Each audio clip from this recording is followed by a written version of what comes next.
नमस्कार विद्यार्थी मित्रो, आमचे YouTube channel science and education corridor यामध्ये आपले सर्वांचे स्वागत। पीएड CET 2025 या अनुषंगाने आपण व्हिडिओ पाहत आहोत। 24 मार्च 2025 रोजी झालेला दुपार सत्रातील पेपर याचे प्रश्नोत्तर आपण या व्हिडिओमध्ये पाहणार आहोत। तत्पूर्वी आपण जर आमच्या चॅनलवरती अजूनही नवीन असाल तर कृपया चॅनलला सबस्क्राईब करा, तसेच व्हिडिओ आवडल्यास नक्कीच मित्रपरिवारामध्ये शेअर करा। आज 24 मार्च 2025 रोजी झालेला सकाळ पेपर जो आहे, सकाळचा पेपर, सकाळच्या सत्रातील पेपर त्याचे प्रश्न आपण पाहिलेले आहेत। आता आपण दुपार सत्राचे प्रश्न पाहूया। विद्यार्थी मित्रो, आज झालेले जे दुसऱ्या सत्रातले जे प्रश्न आहेत ते प्रश्न विद्यार्थी मित्रांनी पाठवलेले आहेत, ते आपल्याला उपयुक्त ठरतील याची आम्हाला खात्री आहे। तर पहिला प्रश्न, घड्याळात किती वाजता लहान व मोठा काटा यांच्यामध्ये काटकोन तयार होतो? तर अशा प्रकारे हा प्रश्न मिळालेला आपल्याला। तर काटकोन आपल्याला 4 वेळेस तयार झालेला पाहायला मिळतो। जे पर्याय होते त्या पर्यायातून आपल्याला ते योग्य उत्तर सांगता आलं असतं, परंतु इथे पर्याय उपलब्ध होऊ न शकल्यामुळे आपण फक्त एक लक्षात ठेवा, तर घड्याळीतील काट्याची स्थिती यावर आधारित प्रश्न आपल्याला पुढचे जे राहिलेले सत्र आहेत त्यामध्ये विचारले जाऊ शकतात। त्यानंतर पुढचा प्रश्न, सर्वात जास्त गरम होणारा ग्रह कोणता? म्हणजेच सर्वात जास्त तापमान असणारा ग्रह कोणता, असा हा प्रश्न। तर आपल्या सूर्यमालेमध्ये सूर्यापासून दुसऱ्या क्रमांकाचा असलेला शुक्र हा ग्रह जो आहे तो अत्यंत उष्ण आहे, गरम आहे। तर सूर्यात सगळ्यात जवळचा ग्रह जो आहे तो म्हणजेच बुध ग्रह, जो 1 नंबरला आहे, 2 नंबरला शुक्र, 3 नंबरला पृथ्वी असलेला आपल्याला पाहायला मिळतो। त्यानंतर मंगळ, गुरु व असा सिक्वेन्स आपल्याला पाहायला मिळतो। शेवटचा ग्रह कोणता असा जर प्रश्न विचारला तर नेपच्यून हा शेवटचा ग्रह, ही बाब आपण या अनुषंगाने लक्षात ठेवावी। तर पृथ्वीला 1 चंद्र असलेला आपल्याला पाहायला मिळतो, मंगळला 2 चंद्र आहेत, बुध व शुक्र हे जे 2 सूर्याच्या जवळचे ग्रह आहेत, तर ह्या दोन्ही ग्रहांना एकही चंद्र नाही, ज्याला आपण नैसर्गिक उपग्रह असं म्हणतो। पुढचा प्रश्न, आज सोमवार आहे तर 65 दिवसांनी कोणता वार असेल? तर आज जर सोमवार असेल तर 65 दिवसांनी मंगळवार हा वार येईल।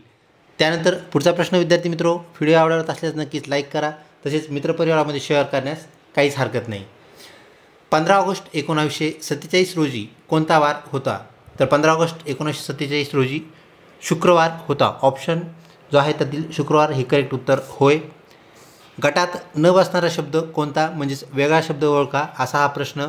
तर गाजर, सफरचंद, केळी आणि आंबा पैकी गाजर हा जो पहिला शब्द आहे, पहिली संज्ञा जी आहे ही वेगळी असलेली आपल्याला पाहायला मिळते। हे तिन्ही जे आहेत ते फळं आहेत। तर गाजर हा कंद असलेला आपल्याला पाहायला मिळतो, जो जमिनीत येतो, आणि हे तिन्ही फळं फांद्यांना येतात किंवा जमिनीच्या वर आलेले आपल्याला पाहायला मिळतात, म्हणून गाजर आपलं करेक्ट उत्तर होय। 20 मुलांच्या रांगेत रमेश उजवीकडून 6 नंबरला आहे आणि डावीकडून 8 नंबरला पराग आहे, तर दोघांच्या मध्ये अजून किती विद्यार्थी आहेत, किती मुले आहेत? तर तेथे ऑप्शन जो आहे त्यापैकी 6 हे करेक्ट उत्तर होय। पुढचा प्रश्न, A अधिक B म्हणजे A हा Bचा भाऊ आहे। तर A वजा B याचा अर्थ असा होतो A ही Bची बहीण आहे, म्हणजेच अधिकचा अर्थ आहे भाऊ म्हणजेच ब्रदर, त्यानंतर वजाचा अर्थ आहे सिस्टर म्हणजेच बहीण। तर X B म्हणजेच A हा Bचा मुलगा आहे, तर C हा Mचा मुलगा आहे। हे कसे दाखवाल? तर ते आपल्याला भागाकार या चिन्हाने दाखवावं लागेल। त्यानंतर पुढचा प्रश्न, 1 जानेवारी 2006ला कोणता वार होता? तर 1 जानेवारी 2006ला रविवार होता। पुढचा प्रश्न, राष्ट्रपती आपला राजीनामा म्हणजेच राष्ट्रपती राजीनामा कोणाकडे देतात, असा हा प्रश्न। तर ते उपराष्ट्रपतीकडे आपला राजीनामा सोपवतात, आणि राजीनामा सोपवल्यानंतर उपराष्ट्रपतीकडे आपोआप राष्ट्रपतीच्या पावर येतात, म्हणजेच कार्यकारी राष्ट्रपती म्हणून त्यांना काम करावं लागतं, काम पाहावं लागतं। तर उपराष्ट्रपती करेक्ट उत्तर होय। पर्यावरण दिन कधी साजरा करतात? ऑलरेडी आपण हा प्रश्न घेतलेला आहे। तर पर्यावरण दिन हा 5 जून रोजी साजरा केला जातो। खालीलपैकी जुळी शहरे कोणती? तर हैदराबाद, सिकंदराबाद, मुंबई, पुणे पैकी आपल्याला जे ऑप्शन्स तिथं ऑप्शनमध्ये होते हे शहर आपल्याला पाहायला मिळतात, म्हणजे शहराशी निगडीतसुद्धा प्रश्न आपल्याला विचारले जातील, ही बाब आपण लक्षात ठेवा। जसे की कॉम्प्युटर हब म्हणून कोणते शहर ओळखले जाते, किंवा ज्याला आपण सिलिकॉन सिटी असं म्हणत असतो, किंवा गुलाबी शहर, त्या अनुषंगाने सुद्धा आपण शहरांची टोपण नावे ह्या घटकामधून आलेला हा प्रश्न आहे। तर त्याप्रमाणे आपण इतर जे प्रश्न आहेत याच्याशी पॅरलल असणारे समांतर असणारे प्रश्न आपण पाहावेत। त्यानंतर पुढचा प्रश्न, पुण्यातून वाहणारी नदी कोणती आहे? पुणे शहरातून वाहणारी नदी कोणती असा हा प्रश्न, तर ती आहे मुठा नदी। त्यानंतर महात्मा फुले यांनी मुलींची पहिली शाळा कोणत्या साली स्थापन केली? वर्ष विचारलेलं आहे, ते आहे 1848। त्यानंतर खालीलपैकी कोणता ग्रह नाही? तर असा हा प्रश्न आमच्यापर्यंत पोहोचलेला आहे। यामध्ये आपण पाहू शकता बुध, गुरु, पृथ्वी आणि शुक्र। तर गुरु जो आहे तर तो बाह्य ग्रह आहे। इथं प्रश्न स्पष्ट तसा नाही मिळाला, आम्हाला मिळालेल्या प्रश्नानुसार हा बाह्य ग्रह असल्यामुळे गुरु ह्याचं करेक्ट उत्तर होय। तर बुध, शुक्र व पृथ्वी हे 3 ग्रह ॲस्टेरॉइड बेल्ट आपण ज्याला म्हणत असतो त्या बेल्टच्या आतले असणारे काय आहेत? ग्रह आहेत। तर शुक्र, पृथ्वी आणि बुध हे 3 अंतर्गत ग्रह आहेत। तर राहिलेले जे ग्रह आहेत म्हणजेच त्यामध्ये इथं आपल्याला दिलेला ग्रह जो आहे तर गुरु हा बाह्य ग्रह आहे, त्यामुळे गुरु हा वेगळा शब्द किंवा ग्रह नाही असा प्रश्न आहे, पण हा प्रश्न त्यामध्ये करेक्शन असायला हवे। तर गुरु आपलं करेक्ट उत्तर येईल, बाह्य ग्रह गुरु होय।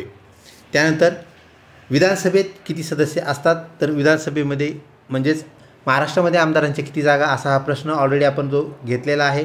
तर 288 जागा आपल्याला महाराष्ट्रामध्ये विधानसभेच्या असलेल्या पाहायला मिळतात। तसेच विद्यार्थी मित्रो, ज्यांचा आज तिसऱ्या सत्रामध्ये पेपर आहे म्हणजेच सायंकाळी ज्यांचा पेपर आहे व उद्या ज्यांचे पेपर आहेत त्यांनी कृपया आम्हाला प्रश्न पाठवावे, त्या सत्राचा उल्लेख करून पाठवावे, जेणेकरून आपले जे राहिलेले बंधू भगिनी आहेत त्यांना नक्कीच या प्रश्नांचा फायदा होईल। तसेच पुढील वर्षी जे BEd करणार आहेत त्यांनाही नक्कीच फायदा झाल्याशिवाय राहणार नाही।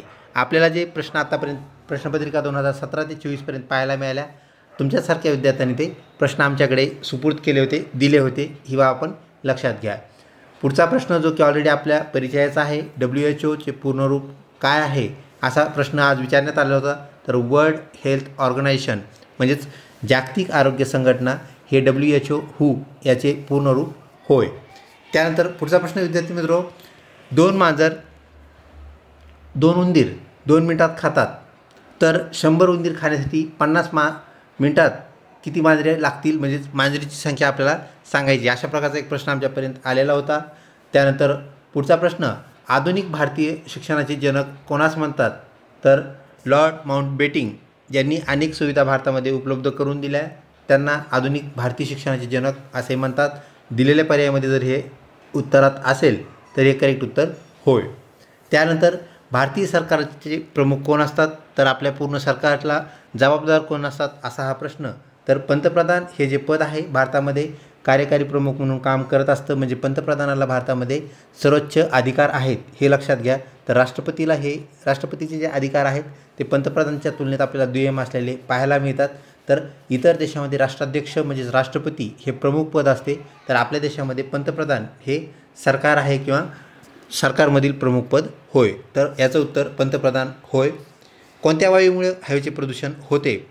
हा जो प्रश्न आहे यामध्ये ऑप्शननुसार आपल्याला उत्तर सांगावं लागेल, कारण हवेचे प्रदूषण करणारे अनेक वायू आपल्याला पाहायला मिळतात, जसं की कार्बन मोनॉक्साईड, कार्बन डायऑक्साईड, त्यानंतर सल्फरचे जे सगळे स्टेन आहेत, नायट्रोजनचे नायट्रस ऑक्साईड असेल, त्यानंतर अमोनिया असेल किंवा इतर कुठलेही वायू काय करतात तर हवेचं प्रदूषण करतात। त्यामुळे आपल्याला ऑप्शनशिवाय ते उत्तर सांगता येणार नाही, आमच्याकडे फक्त प्रश्नच हा आला होता, तर ऑप्शनप्रमाणे आपल्याला उत्तर सांगता येईल। रोबोटिक्स कंपनीचे नाव काय आहे? म्हणजेच रोबोट तयार करणाऱ्या कंपनीचे नाव काय असा हा प्रश्न। तर अगिटी असं त्या कंपनीचं नाव आहे, अगिटी रोबोटिक्स। तर अशा प्रकारे आपल्याला विद्यार्थी मित्रो आजच्या आपलं जे दुसरं सत्र होतं तर आपण दुपार सत्र म्हणूया। तर दुपार सत्रामध्ये हे प्रश्न विचारण्यात आले होते। आता राहिलेले जे विद्यार्थ्यांचे पेपर आहेत ते म्हणजे तिसरं सत्र व 25 व 26 तारखेचे 3ही सत्र। तर या सत्रासाठी सुद्धा आपण व्यवस्थित तयारी करा। ज्या विद्यार्थ्यांचे पेपर राहिलेले आहेत तर त्यांनी ह्या प्रश्नांना गाईडलाईन माना, त्या अनुषंगाने आपण काय करायचे आहेत, प्रश्न सॉल्व करायचे आहेत।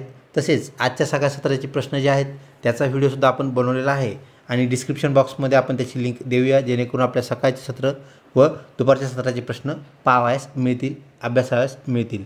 त्यानंतर विद्यार्थी मित्रो सायंकाळी जे सत्र आहे त्या सत्राचे प्रश्नाचा व्हिडिओ आपल्याला आज सायंकाळनंतर मिळणार आहे, तो आपण नक्कीच पाहावा व विद्यार्थ्यांमध्ये शेअर करावा। अशाच प्रकारच्या व्हिडिओसाठी चॅनलला लिंक राहा. सर्व ज्या आपल्या BEd CETच्या अपडेट्स आहेत, आपला निकाल असेल, त्यानंतर प्रवेश प्रक्रिया असेल, ज्याला आपण कॅप राऊंड असं म्हणतो, सर्व अपडेट्स आपल्याला वेळेत मिळत राहतील याची आपण खात्री बाळगा व चॅनलला लिंक राहा. लवकरच भेटूया पुढच्या व्हिडिओमध्ये. तोपर्यंत धन्यवाद.